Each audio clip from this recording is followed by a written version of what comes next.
very difficult to take anything away from them because they're so skilled 1 through 4. Those guys can pass, handle, and shoot it. And basically, that's kind of what got us in the second half. Lamb and Knight really jumped up and made some shots, and that was kind of the difference. And they hurt us in transition and got that game going a little bit. Transition, one of our things that we didn't want to have, and keep them out of transition. I think they had 1 basket first half. Second half, they got out and got 3 or 4, made a 3, lammed in that corner, and that kind of broke that game loose and extended it. So, but I'm awful proud of our guys' effort. I didn't help our team. Any with that last 3 seconds before halftime. Don't you guys even try to ask me to say things. I'm not. I learned my lesson, okay, Jerry? So don't you guys even go there with me. I'll tell you that before I get to hold you. But that didn't help.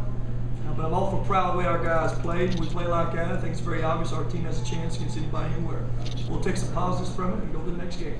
Questions? Rick, did you ever say anything to Lamb during that Ole Miss? To who? To Lamb, any Kentucky players with that whole thing going on in the last couple seconds in the first half? No, I didn't know he was on the floor. Why? Why you asked that question? I thought you did. Lamb? No, he wasn't officiating the game. I just said nothing to him. Next. Rick, talk about Rayburn bouncing back and finally looking like his old self. Yeah, he jumped up and made some shots for us, Brad.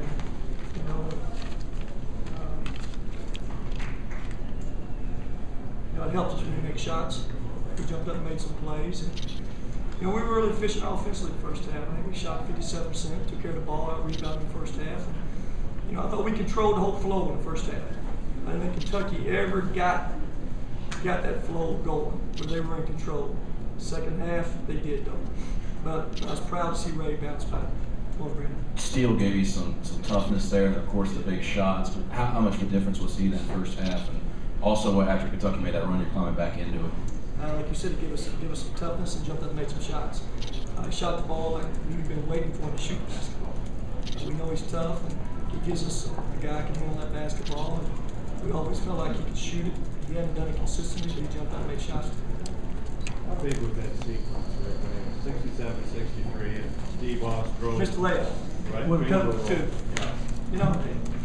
2. Jerry, those plays happen. That when they get magnified because there's whatever time was left on that clock, 2:20 to go or whatever it was, cut it to 2. A lot more than that. Okay, whatever it was, I can't. But we would have cut it to 2 in that big play. But hey, missed shots are part of the game. I promise you, he didn't miss it on purpose, and he's trying to make it. I don't get upset with those. If it's lack of effort, that's a little different. But that wasn't lack of effort; just didn't go for it. Rick, talk about the opioid. Where you at? Right here. Okay. Talk about the play of Harrelson, his defensive plays on Sydney going down the stretch. Like we made some good. Harrelson? Yes. Yeah, he's a good player. I mean, he's a very versatile player. You guys don't write about him enough, but he's a big piece. He's a big piece. I mean, he makes a lot of that stuff function well because of his skill level out on that floor and able to dribble and hand that ball off. And, he's got a knack to get in the right place on offensive rebounds. You guys need to write about it a little bit more. Rick, could you talk about the play of